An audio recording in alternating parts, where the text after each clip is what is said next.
En Guadeloupe, en pleine pandémie, il n'y a pas d'eau pour se laver les mains.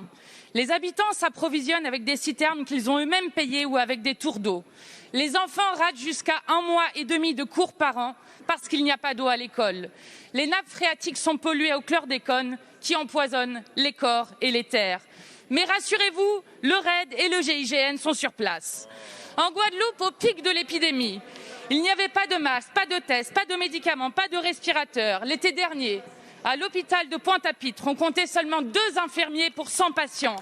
Avec 20% de lits en moins, l'hôpital était devenu un mouroir.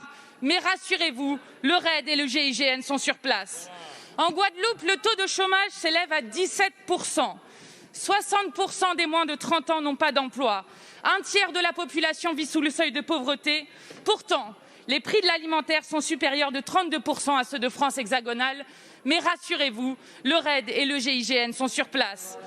Monsieur le Premier ministre, vous auriez pu investir dans l'hôpital public, dans les canalisations en ruine, dans la dépollution des terres. Vous auriez pu déclencher en urgence le plan Orsec eau potable, bloquer les prix sur les produits de première nécessité, écouter les revendications de la population qui, ne vous en déplaise, débordent largement les seules questions de mesures sanitaires. Mais non, à la place, vous instaurez un couvre-feu arbitraire et envoyez le RAID et le GIGN comme s'il s'agissait d'ennemis de la République. La matraque n'a jamais été une réponse à la colère sociale.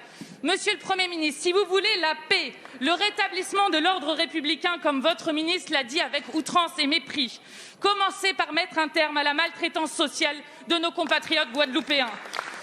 En Guadeloupe et en Martinique, la situation est très grave. Vous devez impérativement choisir la désescalade et le dialogue. On ne lutte pas contre une épidémie en réprimant le peuple.